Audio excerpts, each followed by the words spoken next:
today's video, nandito kami ngayon sa Monte Maria sa siyang simbahan sa Batangas. Dito na kami guys. So bago kayo makapasok dito, magbabayad muna kayo ng parking. Yan. So yan. So ang gagawin namin, magpo-park lang kami dito guys. Then puproceed na kami dun sa church. Ayun yung church. Ay, dito picture mo nga daw. Guys, pakita ko sa inyo. Yan. Yan siya guys. Mamaya guys, sakit tayo dyan. So magpa-park lang kami. What's up guys, nandito na tayo ngayon. Nakahanap na tayo ng parking. So ngayong araw guys is Sunday. So pag pupunta kayo ng Sunday, agahan nyo kasi sobrang daming tao guys. At ang hirap ng parking. Ipakita ko lang sa inyo yung overlooking view ng dagat tsaka ng bundok. Yan siya guys.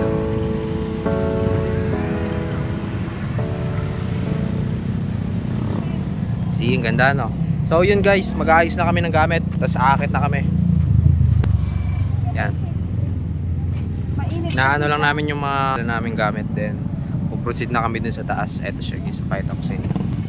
So ayun yung akyatan guys. Sa lahat na nakikita nyo dyan, parking, yan.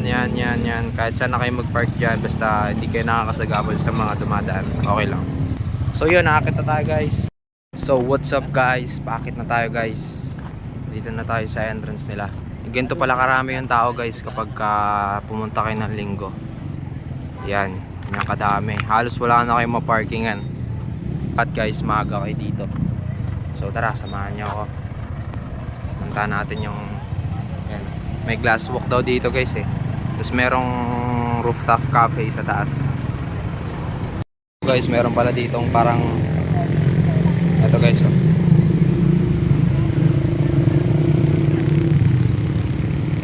So first time ko itong makita guys. And yun. So tara, iniwan na ako ng mga kasama ko. Iniwan na nila ako guys. Habol lang ako sa kanila.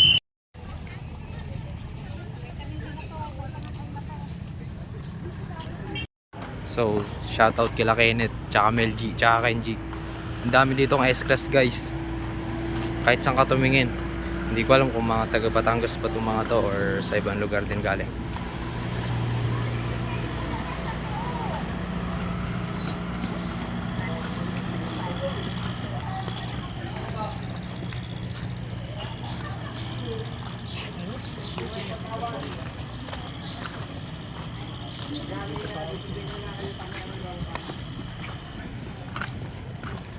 So as you can see guys, may mga construction pang ginagawa dito. So di pa tapos yung pagre-renovate sa lugar na to guys. Di pa siya tapos. Ang dami niya pa construction. Tulad na ito guys. Yan. So guys, tip pala pag pumunta kayo dito guys. Sobrang init guys. Magbaon kayo ng payong or jacket. Dahil mainit, tsaka towel na rin pag pinawisan kayo. The overlooking view guys. So as you can see, malapit na tayo.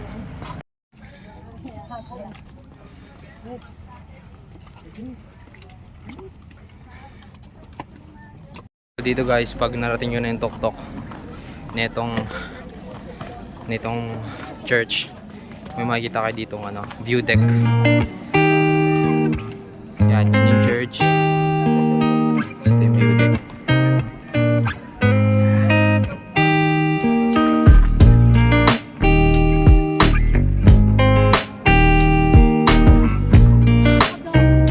So guys, makikita nyo guys malinaw yung tubig.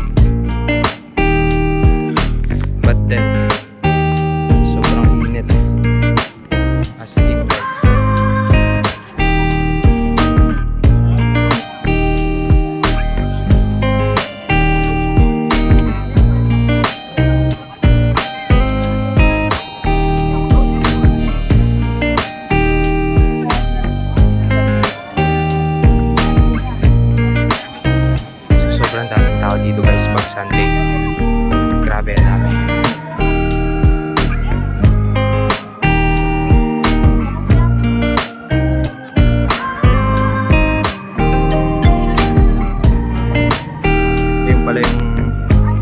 glass bridge. Tapos may mga yate din. Beach. Guys, sobrang daming tao sa loob ng church guys. As in, hindi na kami makapasok. So, andito kami ngayon sa parang canteen part ng church na to.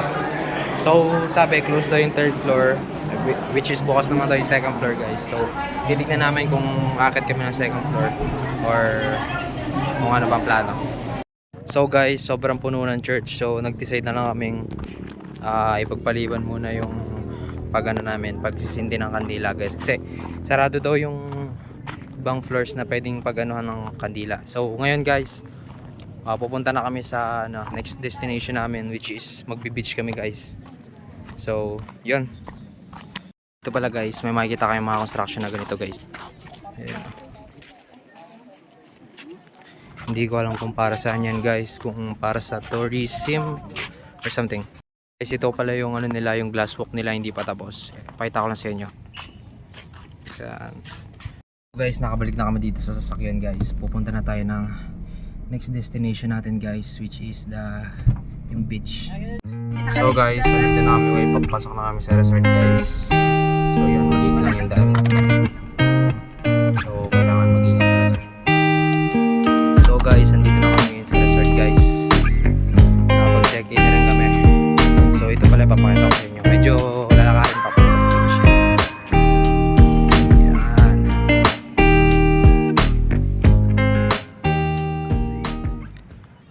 Ang entrance pala dito guys is 100 pesos lang. So pwede rin kayong hindi mag-check-in kung ano, pwede rin kayong mag-book online para wala na kayong asikasuhing mga papeles or mga babayaran. So, ito na yung beach guys. Yan.